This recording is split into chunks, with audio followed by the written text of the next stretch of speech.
Hi all, it's Sarah Hopkins from Hibiscus Neuro Rehab here again. I thought I would pop in today and have a chat to you. It's our week 4 in our Neuroplasticity series. So today what I'm going to be doing is talking about intensity. And this is part of talking about the neuroplastic principles that are going to create brain change when we're working with people with rehabilitation. So just as a reminder, we have talked about what neuroplasticity is in week 1, and then we have also gone through looking at repetition and making rehab meaningful. So intensity. Now, there's lots of interesting information out there in the literature about what we should be doing in terms of exercise and how much we should be doing for rehab. We've talked about repetition, needing to do lots of repetition to make changes within the brain. And when it comes to intensity, it's no different. We know that to make good neuroplastic changes in the brain, we want to promote the production of a hormone chemical called brain-derived neurotrophic factor, or BNDF. To do this, we need to be getting our heart rates up to 70 to 80% of predicted heart rate max. So what that means is that you really need to be getting out of breath when you're doing your exercise, and that is what can be incorporated into a really good rehabilitation program.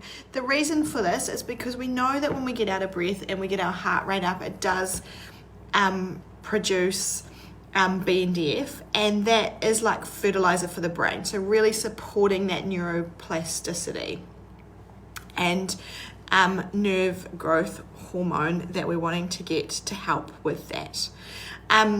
When we're working on therapy, we really need to be thinking about for what amount of time are we actually doing therapy, and look at it in an overall period of time. So we want to be taking a 24-hour approach to rehabilitation. So it's great if you're coming to therapy and doing 1 hour a week of therapy. That's really good. But what are you doing outside those therapy hours? And we know that magic really happens in what you do outside those therapy sessions. So it's taking the education that you're getting from your therapist and then really putting that into practice at home. So whether it's doing your exercises or putting it into functional tasks. And it's about the time that you're actually engaged in movement. We also know, so it's important that we're working at a really high intensity, both in terms of heart rate and then how much we're doing for therapy. And often it can be better to do shorter blocks of therapy more intensely to really get that carryover and that change.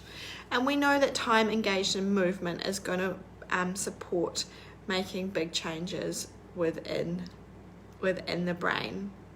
So those are my points around intensity, as making sure that you are working hard enough to actually get changes within the brain. So thinking about over that 24-hour period and trying to get your heart rate up and getting some time when you're out of breath with your exercises so we can really promote that neuroplasticity. So that's all from me today.